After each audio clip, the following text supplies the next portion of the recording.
Assalamualaikum warahmatullahi wabarakatuh.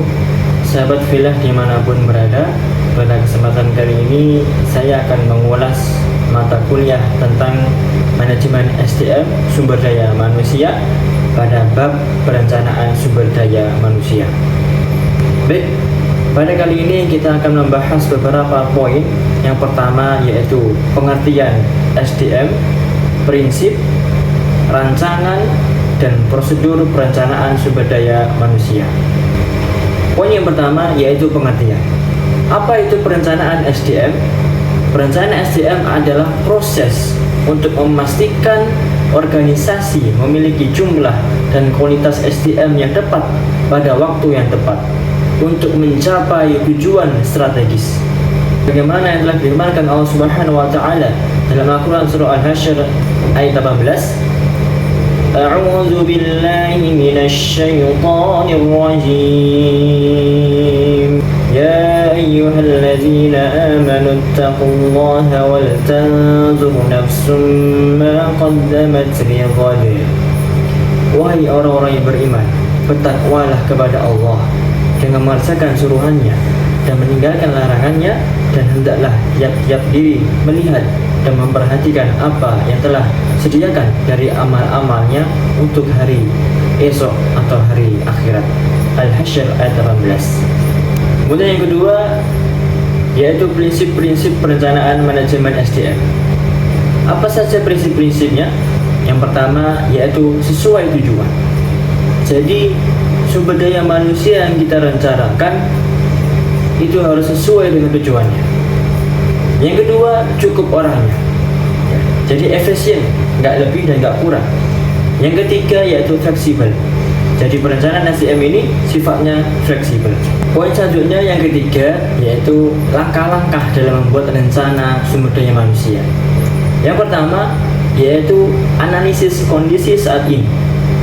Jadi kira-kira apa yang perlu kita butuhkan pada saat ini? Ya, kira-kira masjid kita ini butuh apa? Ya, apakah butuh seorang imam? Apakah butuh seorang relawan? Ya, apakah kita butuh staf-staf?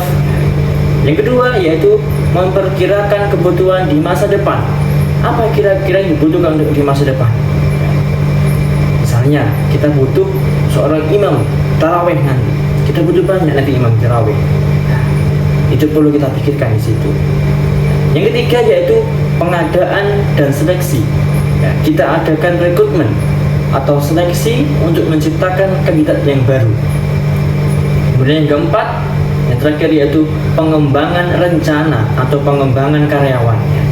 Jadi setelah kita adakan seleksi tadi, ya, maka langkah selanjutnya yaitu mengembangkan rencana agar lebih profesional. Poin yang keempat yaitu contoh dokumen perencanaan SDM. Ya, ada 3 contoh dokumen perencanaan SDM. Yang pertama yaitu deskripsi pekerjaan. Misal dalam lingkup manajemen kemasjidan, imam misalnya kita butuh imam baru. Ya, maka deskripsi imam seperti apa? Apakah harus hafal 30 juz? Apakah harus bisa berbahasa Arab? Apakah harus suaranya bagus? Ya, nah seperti itu. Kemudian yang kedua yaitu rencanakan rekrutmen. Mau seperti apakah bentuk proses dan strateginya? Ya. Misal, imam, perlukah kita adakan wawancara? Perlukah kita adakan tes lisan secara langsung dan sebagainya? Kemudian, contoh perencanaan SDM yang ketiga yaitu rencana pelatihan. Setelah kita memilih kandidat baru ya dari rekrutmen tadi, maka kita latih dan kita kembangkan agar kualitas imam itu lebih bagus dan lebih profesional. Sebelum kita beranjak ke kesimpulan, saya akan membacakan satu ayat dari surah Al-Qasas ayat 77.